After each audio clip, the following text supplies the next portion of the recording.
Selamat malam teman-teman semua. Semoga teman-teman semua dimanapun kalian berada tetap sehat walafiat ya. Tetap semangat dalam mengikuti pembelajaran online.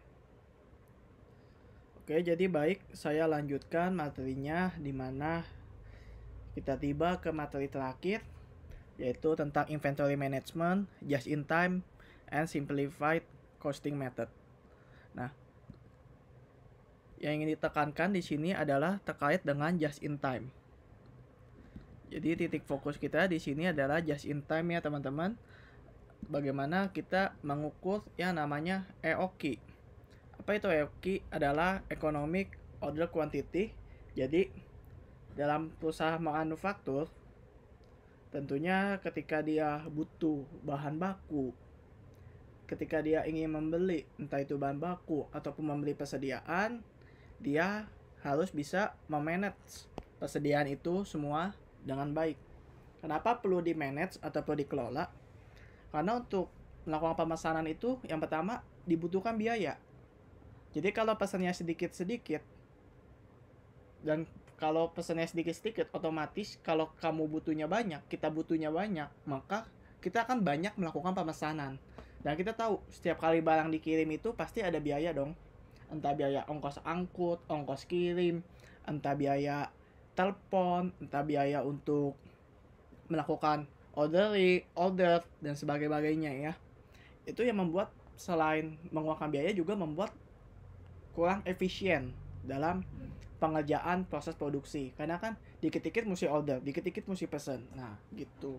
Nah, tapi kalau pesennya kebanyakan itu juga nggak baik. Kenapa nggak baik? Karena kita mesti nyimpan. Contoh kalau beras kebanyakan, kan dia mesti nyiapin tempat buat nyimpen berasnya. Mesti sewa karyawan atau petugas buat jagain gudangnya supaya jangan sampai apa? Jangan sampai dicuri. Mesti jagain juga supaya apa? Jangan sampai rusak ketika disimpan di gudang. Jadi ada biaya-biaya juga yang harus dikeluarkan kalau misalnya pemesanannya itu terlalu berlebihan. Karena akan menjadi adanya penumpukan. Jadi sangat penting yang nama just in time ataupun lean manufacturing. Kalau kalian tentunya dibahas ya di kelas dosen apa itu lean manufacturing, apa itu just in time. Nah, jadi di sini kita menghitunglah bagaimana sih pemesanan itu yang ideal. Jangan sampai ketika pesan kedikitan dan jangan sampai juga kebanyakan sehingga menumpuk di gudang. Nah, oke. Jadi untuk menghitung ya berapa sih economic order quantity kita, kuantitas pemesanan yang bernilai ekonomis yang paling hemat. Itu teman-teman bisa lihat rumusnya ya. Didapat dari akar dari 2 kali demand kali price atau kali harganya, jangan lupa dibagi dengan C atau carrying cost-nya. Apa itu permintaan? Tentunya teman-teman tahu ya, permintaan itu sama halnya dengan istilah lainnya adalah kebutuhan. Berapa banyak sih unit yang dibutuhkan oleh perusahaan itu? Lalu apa itu P? P di sini adalah ordering cost atau biaya pemesanan setiap kali melakukan pemesanan. Ketika kita melakukan pemesanan, itu ada biaya yang dikeluarkan. Contoh sederhananya gini. Mau pesen nih ke supplier, kita nelpon. Ketika nelpon kena biaya ya, entah biaya telepon, entah biaya pulsa, atau mau order, searching dulu nih, hubungin suppliernya di all shop, pasti kan makan kuota dan itu ada biayanya. Nah, kalau dalam perusahaan ketika dia melakukan pemesanan itu bisa aja dia harus melakukannya namanya tender, lelang dan sebagainya. Jadi pasti ada yang namanya biaya pemesanan setiap kali dia melakukan pemesanan. Entah setiap kali pemesanan dia harus bayar ongkos angkutnya ketika barang itu dikirim dan lain hal. Intinya biaya yang dikeluarkan setiap kali melakukan satu kali pemesanan. Nggak peduli kuantitasnya. Mau beli 1 unit, biaya yang dikeluarkan segitu. Mau beli 100 unit, biaya yang dikeluarkan ya segitu-segitu aja. Gitu. Lalu yang C itu dibagi dengan carrying cost-nya. Atau apa itu carrying cost? Yaitu biaya penyimpanan untuk 1 unit produk. Seperti yang tadi saya bilang, ketika kita memesan yang secukupnya, tentu kita masih nyimpen dong. Nggak mungkin kita pesan secukupnya, itu bersifat harian. Jadi tiap hari mesti order. Kalau misalkan perusahaannya itu usaha rumahan, misalkan produksi nasi uduk, nasi kuning, nah itu bisa harian ya. Karena kan biar fresh ya makanannya. Jadi dia order bahan bakunya, dia beli ayamnya itu setiap hari. Nah itu bisa. Tapi kalau kayak pabrik ya, manufaktur, misalkan pabrik mie instan, nah itu nggak mungkin dong tiap hari dia dikirimin gandumnya. Nggak efisien, karena dia tahu tiap hari pasti bikin banyak. Dan itu bisa untuk disimpan. Lain halnya kayak makanan basah, kayak misalkan eh, kue. Nah itu kan nggak bisa ya kita simpan lama-lama. Ntar dijual lagi kan rasanya pasti beda. Nah, jadi tentu ada yang namanya biaya penyimpanan. Untuk apa? Untuk satu unit produknya. Lalu jangka waktu yang digunakan untuk penghitungan pesanan yang dilakukan dengan carrying cost-nya itu harus konsisten. Artinya apa? Jika kalau di mania ini kita ukur dengan jumlah unit pesanan yang diperlukan dalam setahun, maka carrying cost diukur untuk penyimpanan satu unit selama setahun. Berapa sih biayanya kita nyimpan itu selama setahun? Karena kita bisa hitung. Karena kita nyimpan itu, kita mesti gaji satpam, kita mesti jaga gaji inspeksi yang buat ngecek-ngecekin apakah ada yang busuk, apakah ada yang rusak, apakah disimpan dengan baik. Nah, kayak gitu. Nah, kalau ini setahun, maka carrying cost-nya harus diukur dalam setahun. Kalau diukur di mania itu sebulan, carrying cost-nya juga sebulan ya. Lalu berikutnya kita ada yang namanya reorder point, titik persediaan di mana perusahaan melakukan pemesanan kepada supplier. Jadi nggak mungkin dong tunggu habis baru pesan. Kalau udah tunggu habis berarti karyawan kita nganggur. Sedangkan ketika karyawan datang ke tempat kerja, secara prosedural kan harusnya dibayar ya. Dan itu menjadi tidak efisien. Seandainya pun karyawan diliburkan karena tidak adanya persediaan, itu juga nggak efisien. Kenapa? Proses produksi menjadi terhenti, menjadi terputus proses produksinya. Maka harus ada pemesanan, jangan sampai habis.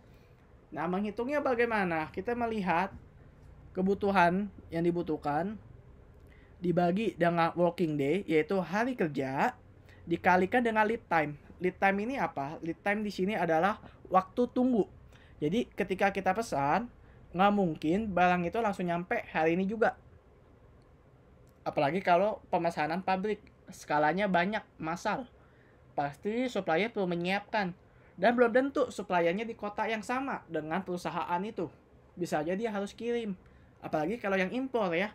Pakai apa biasa? Pakai kapal ya kan, kargo. Kapal laut misalnya. Nah, itu kan nunggu bongkar muatnya aja lama. Nah, kita perlu memperhitungkan ini, lead time ini, waktu tunggu. Jadi, kebutuhan selama misalkan setahun, kita bagi dengan hari kerja karyawan selama setahun. Berarti kan kita tahu ya secara harian kebutuhan satu hari. Intinya gini, di reorder point ini kita menghitung kebutuhan satu hari dikalikan dengan lead time. Biasanya kan waktu tunggu itu dalam hari. Kalau misalkan dikasih taunya waktu tunggunya dalam minggu, ya kita adjust, kita ubah ke hari. Atau kalau waktu tunggunya dalam minggu, maka demand bagi working day-nya ketika harian, kita kalikan hari kerjanya. Satu minggu misalkan 5 hari kerja, ya berarti kali 5. Kayak gitu. Pokoknya intinya adalah jangka waktunya ini juga harus konsisten ya. Baik demand maupun working day harus konsisten. Kalau permintaannya dalam setahun, gunakan jumlah hari kerja dalam setahun. Kalau permintaannya dalam sebulan, gunakan jumlah hari kerja selama sebulan. Perlu yang namanya konsistensi dalam pengalokasian waktunya. Ditambah safety stock. Safety stock ini apa? Jaga-jaga. Misal, biasa sih yang beli cuma 50 orang. Tapi kan bisa aja nih, lagi musim hujan. Jadi pembelinya banyak. Terutama lagi situasi kayak gini. Banyak kan yang membeli bahkan sampai ngeborong ya mie instan. Nah kayak gitu. Dia perlu yang namanya safety stock buat jaga. Jadi ditambah dengan titik aman persediaan dia. Jadi dia udah hitung dulu yang dia butuhkan secara harian, dia kalikan dengan waktu tunggu. Setelah dia kalikan, dia tambahin. Perusahaan punya kebijakan. Titik amannya berapa sih untuk persediaan atau stok yang mereka miliki. Nah, lalu setelah kita dapat ini, kita udah tahu reorder point. Kita udah tahu IOQ-nya, kuantitas yang paling ideal ketika kita melakukan pemesanan. Nah, kita bisa menghitung total ordering cost. Ordering cost itu ngitungnya gimana? Cara sederhananya adalah banyaknya pemesanan kaliin dengan ordering cost-nya. Kita berapa kali pesan sih dalam setahun ini misalnya, atau dalam 1 bulan? Kalikan dengan ordering cost setiap kali melakukan pemesanan. Nah, untuk mengetahui berapa banyak jumlah pemesanan, lihatnya dari mana? Ini kebutuhan kita, demand kita. Kalau demand-nya tinggi, kita bagi dengan unit purchase ya. Unit purchase, unit yang kita beli. Bisa sesuai dengan EOQ kita belinya, bisa juga tidak sesuai dengan EOQ. Gitu ya. Lalu untuk total carrying cost, itu dapat rumusnya dari mana? Q atau kuantitas persediaan yang dimiliki ya, atau kuantitas yang di order yang kita beli setiap kali pemesanan, kita bagi 2, kalikan dengan carrying cost. Kenapa mesti dibagi 2? Karena diasumsikan setengahnya gitu loh maksudnya. Gini, jadi kalau dibagi 2 kan diasumsikan nggak semuanya itu bakal langsung terjual. Jadi misalkan makanya kuantitas yang ada itu kita bagi 2, lalu kita kalikan dengan carrying cost-nya. Jadi kurang lebihnya seperti itu. Nanti saya coba mencari ya kata yang lebih sederhana. Nah, tapi mungkin ini dulu ya untuk pendahuluan awal. Nah, problem yang akan saya bahas hari ini adalah problem 3 dan problem 5.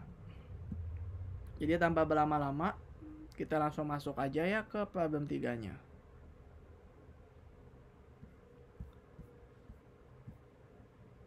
Ya, di problem 3 dikatakan bahwa Sabarco adalah perusahaan produsen susu kedelai yang memiliki siklus operasional tiap 1 semester. Nah, berarti di sini dia kasih tahu siklus operasional dia 1 semester. Jadi nggak harus siklus operasional itu dalam tahunan, nggak tentu. Kalau operasional siklusnya dalam 1 semester, ya nggak masalah. Ya, jadi karena ini siklus ya semesteran, ya kita ikuti ya. Yaitu per semester. Lalu dikatakan di sini Sabarco menggunakan botol plastik bukan 50 ml. Nah, untuk mengemas produknya ya, teman-teman bisa lihat di soalnya. Nah,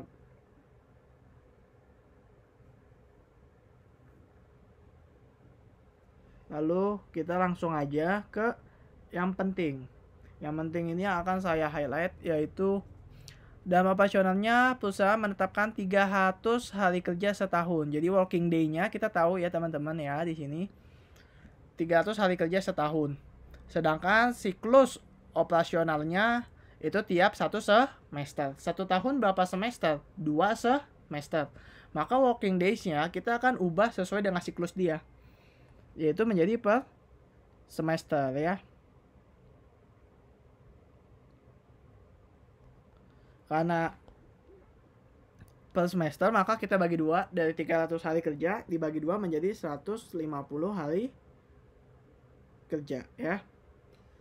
Lalu semester demand-nya atau unit yang dibutuhkannya ya, kita Sabarco membutuhkan 2.500 botol plastik untuk mengemas susu kedelai tersebut.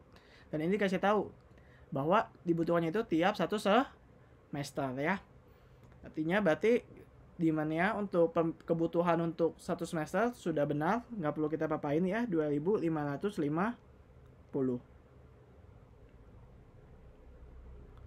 Lalu yang berikutnya purchasing price-nya per unitnya atau ordering cost-nya ya. Bukan, ini harga pembelian kita. Jadi 1 unit botol itu harganya adalah 20.000. Jadi purchasing price per unitnya 20.000. Lalu ordering cost-nya, nah ini setiap kali melakukan pemesanan, itu mengeluarkan biaya sebesar 781.250. Pesanan akan tiba setelah 18 hari. Artinya lead time kita atau waktu tunggu kita adalah 18 hari ya. Sabako untuk mengantisipasi pesanan grosiran atau pesanan banyak yang mendadak, maka perusahaan menetapkan safety stock sebanyak 2 lusin.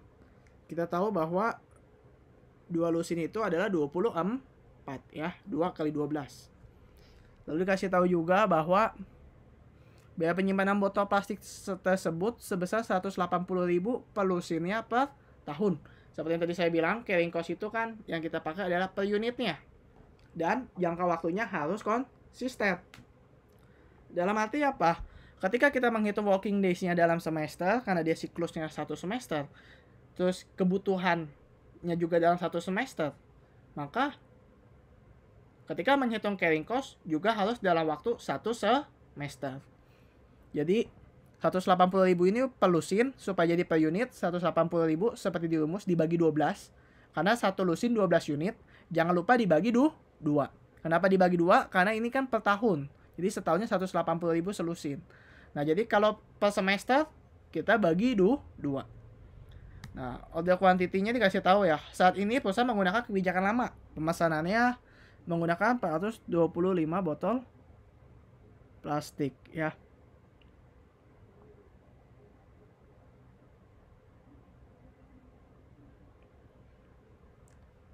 Nah, baik. Nah, untuk yang berikutnya kita akan langsung menghitung EOQ-nya ya, teman-teman. Seperti tadi rumusnya sudah saya berikan di pendahuluan. Akal 2 kali D kali P dibagi C. Artinya apa? Kita menghitung dulu nih, teman-teman ya.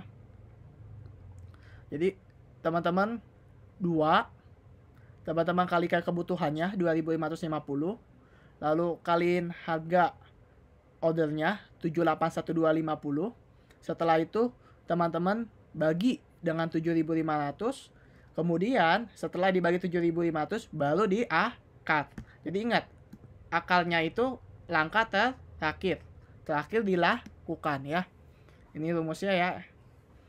Jadi teman-teman kaliin dulu 2 kali D kali P dibagi C carrying cost-nya. Setelah dibagi baru teman-teman akar. Jadi akar itu adalah langkah terakhir. Nah, ini dapat hasilnya 728,86. Nggak ada ketentuan ya terkait pembulatan, jadi bulatinnya selalu ke satuannya aja ya. Satuan terdekat aja lah ya. Jadi 728,86 menjadi 729 ya.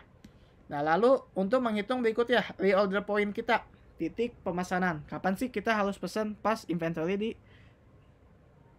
level kita?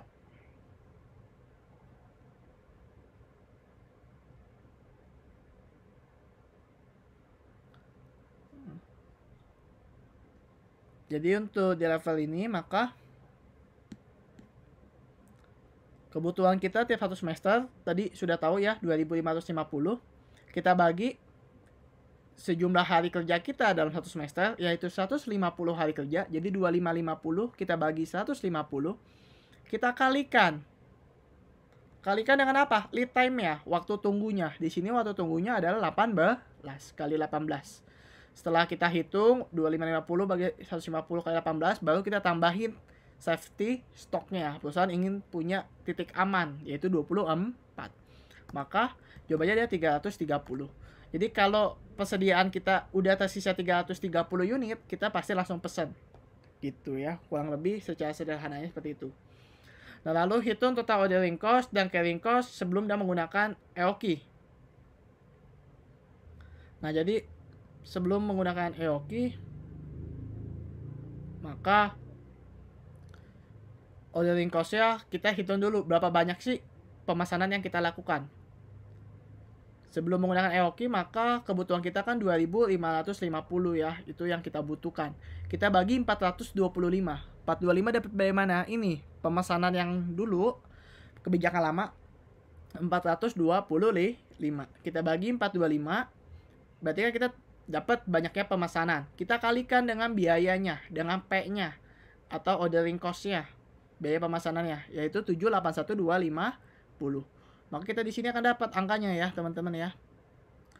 4.687.500. Ini untuk ordering cost-nya. Untuk carrying cost-nya, biaya penyimpanannya, karena setiap kali kita pesan itu 425 unit, maka kita average, kita rata-rata. Jadi seakan-akan kita bagi dua. Tahu ya, tujuannya dibagi dua adalah di rata-ratakan dalam setahun, dibagi dua. Jadi memang rumusnya yang seperti itu. Ketentuan dalam rumusnya dibagi dua. Q bagi 2 kali C. Q itu adalah jumlah pemesanan kita. Jadi 425 jumlah pemesanan, kita bagi 2. Teman-teman kalikan 7.500. Karena carrying cost per unitnya itu 7.500 ya. Maka teman-teman dapat angkanya 1593750. Nah, sebetulnya ini teman-teman bisa totalin nih ya.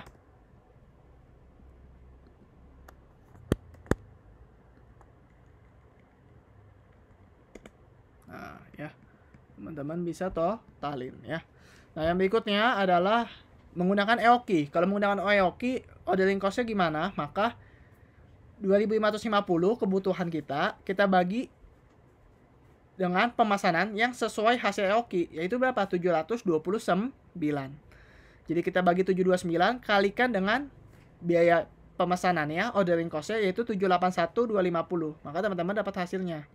Nah, ini sebetulnya buletin aja ya ke satuan terdekat. Nah, untuk carrying cost, kalau pemesanan 729, maka 729 teman-teman kita bagi 2. Lalu kita kalikan 7.500 carrying cost-nya ya per tahunnya untuk satu unit per semester, karena siklusnya semesteran, kalikan 7.500 carrying cost per unitnya. Nah, kita akan dapat angkanya sama ya, 2733.750. Angka ini sedikit berbeda, Rp17.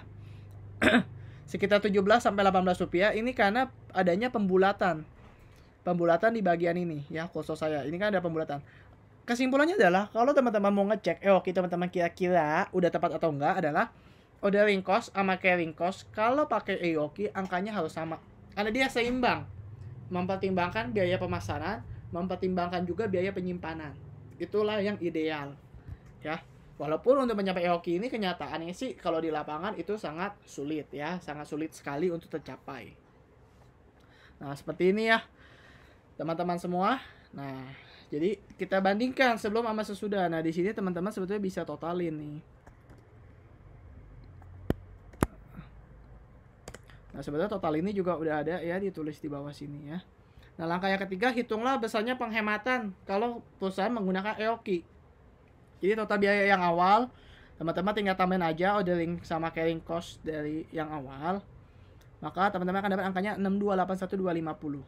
Berikutnya kita kurangkan dengan yang pakai EOQ yaitu 5466517. Nah, selisihnya ada 800.000 sekian. Nah, ini yang namanya penghematan. Kita bisa lihat kalau sebelum menggunakan EOQ biaya penyimpanannya murah banget, tapi pemesanannya menjadi besar sekali. Ya, sedang kalau EOQ dia seimbang. Nah, oke, gitu ya teman-teman untuk yang problem 3-nya. Kalau mungkin kalian ada yang kurang paham, kalian boleh tanyakan ke saya. Oke ya, untuk mempersingkat waktu, saya lanjut langsung ke problem 5. PT Panda Biru merupakan salah satu perusahaan. Ya, itu teman-teman bisa baca ya, bla bla bla blanya. Boneka yang terjual pada tahun 2018 sebanyak 1.500.000 unit. Di mana jumlah pesanannya tahun 2019 diprediksi 250% dari penjualan tahun sebelumnya. Jadi diprediksi penjualannya ini bakal melonjak besar-besaran ya. Nah, karena bakal melonjak besar-besaran, maka kita gunakan angka yang di soal, yaitu 250%. Jadi kita kalikan aja untuk tahun 2019-nya. Jadi kan memprediksi adanya kenaikan penjualan pada tahun 2019. Jadi dia ingin lebih efisien menggunakan EOQ untuk rencana pemesanan 2019. Jadi 250% teman-teman kalikan 1.500.000 ya. Kita akan dapat annual demand-nya yaitu 3.750.000. Lalu order quantity-nya pemesanannya. Sebelum menggunakan Ioki, perusahaan memesan barang sebanyak 75.000 unit per order. Sekali pemesanannya 75.000. Jadi kuantitas order kita 75.000 sebelum Ioki. Lalu ordering cost-nya, biaya cost-nya untuk setiap kali order itu 120.000. Sudah ada jelas di soal. Untuk biaya penyimpanan teman-teman nih, perusahaan menanggung carrying cost 20.000 per unit dan kemungkinan mengalami kenaikan 25% pada tahun 2019. Ada kenaikan. Jadi 100% teman-teman tambahkan 25% menjadi 125%. Kalikan dengan 20.000 seperti di rumusnya ya. 20.000 kalikan 125% atau 1,25. Karena ada kenaikan sebesar 25%. Ya, lalu safety stocknya, perusahaan memiliki kebijakan untuk memiliki stok lebih untuk mengantisipasi barang yang terlambat datang dan barang yang cacat sebesar 15.000 unit. Waktu yang dibutuhkan dari pemesanan hingga barang sampai di gudang adalah 8 hari ya. 8 hari. Asumsi tidak terjadi inflasi untuk ordering cost. Tidak ada inflasi berarti biayanya tidak mengalami peningkatan ya. Karena kan inflasi itu mengakibatkan penurunan mata uang. Ketika nilai uang mengalami penurunan, tentu biaya-biaya menjadi melonjak atau naik. Nah, jadi karena tidak ada inflasi, tidak ada kenaikan harga. PT Panda Biru menetapkan 5 hari kerja dalam 1 minggu dan 50 minggu dalam setahun. Nah, gampang ya teman-teman. Jadi kita tahu working days-nya dalam 1 tahun itu 50 kali 5 atau 250. Kenapa? Karena seminggu 5 hari kerja. Sedangkan 1 tahun 50 minggu. Jadi 250 hari kerja. Oke, kita masuk langsung ke Ioki. Langsung aja pakai rumusnya akar 2 kali demand kali price-nya kali ordering cost-nya dibagi dengan C. 2 kali D kali P dibagi C. Jadi 2 dikali demand-nya yaitu 3.750.000 ya. Kemudian dibagi langsung 2 kali 3.750.000 dikali dengan P-nya yaitu 120.000. Jangan lupa kita bagi dengan C-nya yaitu 25.000. Maka angka Ioki kita untuk order yang paling efisien ada 6.000 unit untuk sekali pemesanan. Lalu untuk reorder point 3.750.000 itu kebutuhan dalam setahun, kita bagi working days kita. Nah, ini dia nggak dijabarin ya, 5 kali 50. Sebetulnya bisa aja langsung kalian bagi 250 aja. Tahu ya 250 dari mana? Dalam setahun 50 minggu, 1 minggu 5 hari. Jadi 50 kali 5, 250. Nah, kalau ini dijabarin ya, 5 kali 50. Nah, jangan lupa dikalikan juga dengan apa? Lead time-nya, waktu tunggu ya, dimana di sini dibilang waktu tunggunya, waktu yang dibutuhkan untuk barang sampai adalah 8 hari. Kita kali 8. Tambahkan dengan safety stock-nya, tingkat jaga-jaga dari perusahaan yaitu 15.000. Maka kita akan dapat hasilnya 135.000 unit. Artinya, kalau persediaan sudah sisa 135.000 unit, perusahaan akan melakukan pemesanan. Kita akan menghitung sebelum menggunakan Ioki dan sesudah menggunakan Ioki. Untuk annual relevant ordering-nya, maka teman-teman langsung hitung aja ya. Demand kita kan 3.750.000, maka 3.750.000 sebelum Ioki kan sekali pesan itu 75.000 unit per order. Nah, 3.750 kita bagi 75.000.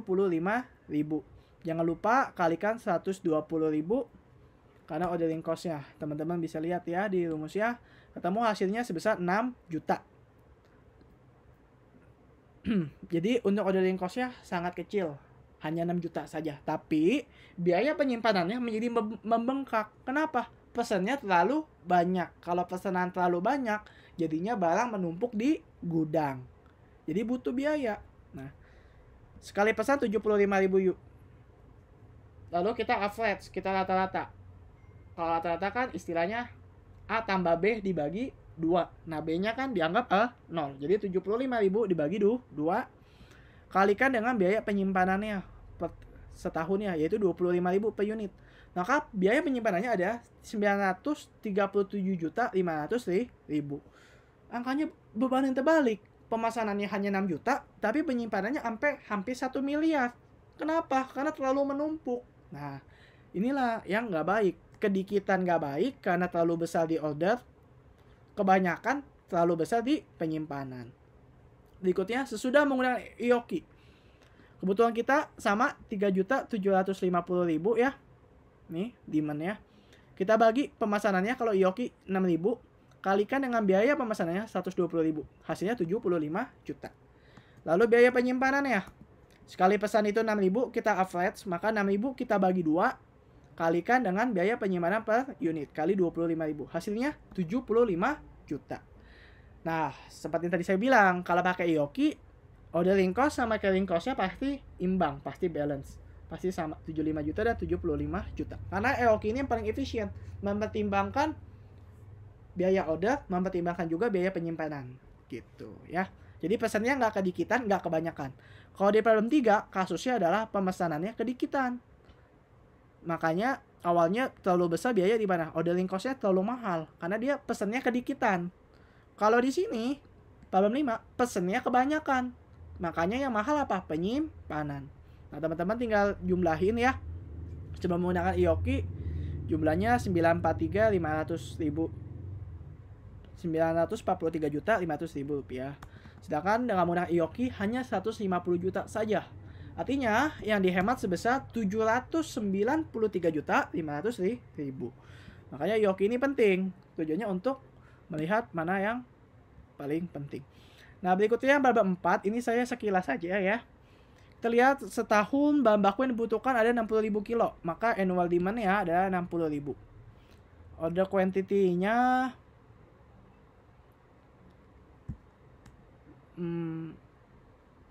mana nih? Nih, ini ya. Kursus saya nih. Selama ini order yang dilakukan sebanyak 600 kilo tiap kali order. Jadi order quantity-nya 600. Ordering cost-nya ini ya teman-teman ya. Biaya pemesanan yang dikeluarkan setiap kali melakukan pemesanan ada 225. Nah, ini ordering cost-nya per ordernya. Lalu kita juga ada yang namanya biaya penyimpanan atau carrying cost. Carrying cost-nya itu per kilo, jadi per unit. Karena ini 60.000 kilo, maka kita menghitungnya berdasarkan 1 kilo. Kalau 60.000 unit, berdasarkan 1 unit. Kalau 60.000 gram, berarti penyimpanannya untuk 1 gram. Ingat, satuannya juga harus konsisten, seperti jangka waktu. Dikasih tahu ya, teman-teman ya. 3.000 tiap kilo per bulan. 3.000 tiap kilo per bulan. Sedangkan di sini bahan baku untuk berapa? Setahun. Maka kita harus menyetahunkan. Jadi 3.000 kita kalikan 12. Kita jadikan dalam setahun 36.000. Lalu lead time-nya waktu tunggunya berapa nih? Tiap kali melakukan pemesanan, pengepul membutuhkan waktu 2 hari untuk mencari kumis kucing yang diminta. Maka lead time-nya menjadi 3. Kenapa? 2 hari buat mencari, 1 harinya buat dikirim ya. 2 tambah 1 ya. Tahu ya teman-teman ya kenapa 3? Karena si pengepul kan asumsinya nyari dulu kumisnya 2 hari. Habis itu di sini kan dikasih tahu ya 2 hari untuk mencari kumis kucing. Jadi dia cari dulu 2 hari. Lalu pesanan akan dikirimkan lewat kargo. Nah, istilahnya pas dikirim butuh waktu 1 hari. 1 hari di jalan, 2 hari buat mencari. Jadi total ada 3 hari. Ingat ya, 2 tambah 1. Perusahaan beroperasi 360 hari dalam setahun. Jadi ini ceritanya full tanpa libur ya. Working days-nya 360 hari. EOQ-nya sama kayak biasa. Kayak tadi ya teman-teman. Tinggal teman-teman lihat. Lihat titik reorder point-nya juga sama. Ya, saya nggak perlu jelasin terlalu panjang. Karena problem 3 sama problem 5 kan tadi udah dibahas ya. Nah, ini sebelum dan sesudah EOQ. Intinya adalah yang ingin saya kasih tahu ke teman-teman adalah. Kalau pakai EOQ, ini kan karena kasusnya pembulatan. Maka relevan ordering cost-nya sama carrying cost-nya agak sedikit berbeda. Tapi nggak berbeda signifikan, hanya karena pembulatan. Nah, di sini yang saya kasih lihat adalah untuk kuantitas, pembulatannya itu ke atas. Jadi bukan ke satuan terdekat. Kalau mungkin tadi di awal saya mengatakan satuan terdekat, supaya seragam ya dengan kunci jawabannya koonnya, nanti ujian supaya seragam, kita ikutin bahwa karena dia unit, nggak mungkin dong 466,02 menjadi 466, terlalu rendah. Jadi kita buletin aja ke atasnya. Jadi pemesannya 867. Jadi pembuatannya selalu ke atas sekalipun ini 0,02. Lalu teman-teman tinggal bandingin biaya ini dikeluarkan sebelum IOQ sama yang sesudah IOQ. Pasti sesudah IOQ biasanya pasti harusnya sih lebih hemat karena lebih efisien baik dalam pemesanan maupun dalam penyimpanan. Oke, sekian ya teman-teman ya. Teman-teman silakan fokusnya di problem 3 dan problem 5. Problem 4 ini ya untuk pengetahuan aja. Kalau misalkan pembuat angka desimal 0,2 tetap dibulatin ke atas. Bukan ke satuan terdekat, tapi pembuatan selalu ke atas. Lalu untuk pengetahuan teman-teman aja, kalau ininya kilogram, maka dihitungnya ya dari bulan ke tahun. Dikali 12 supaya jangka waktunya.